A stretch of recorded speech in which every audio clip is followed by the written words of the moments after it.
being overcome.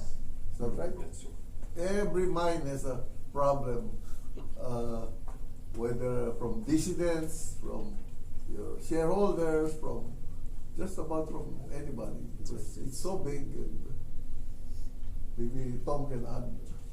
No, that's true. It's mining. You always have to take a long-term view on mining, right? It isn't something that pays back immediately. It takes a lot of front-end work. It takes a substantial investment. Even a project such as this, we're 4 years in. If we were another year before construction, then 3 years of construction, that's 8 years.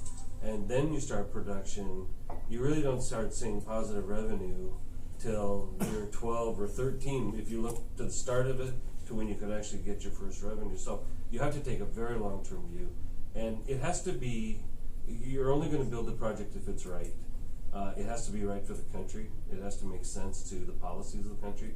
It has to benefit the people. There has to be a profit for investors as well.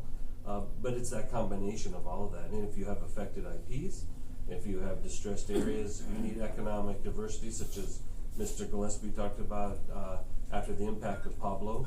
I'd have to say the investing community feels much more comfortable about King now, based on the work that Natacor and St. Augustine have done coming together, as well as when they have had an opportunity to meet with a Governor Uy, who says, I want a model large-scale mine in my province that will demonstrate economic diversity, safety, and environmental upgrades to what he currently is faced with.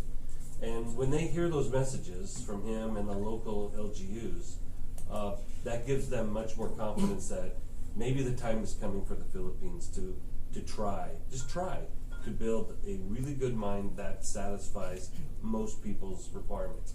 You'll never satisfy everybody, we know that. And we at Natacor thank St. Augustine and the Russell family for having the guts and brave hearts in pushing for the project, because we've been talking to all the big boys and nobody had the guts to push through with the project, but here comes the Russells and with their knowledge of the project and guts, so they kept on pushing, and here we are today with the data. And what you see with this preliminary feasibility study is an advancement in the project. While there's some other things that are occurring, this group is working to advance the project, to bring the benefits of King to the Philippines and to Compostela Valley. And this preliminary feasibility is a big step forward in bringing those benefits to the Philippines. Then maybe you might ask the question why it's not a bankable feasibility study, it's only a pre-feasibility study. But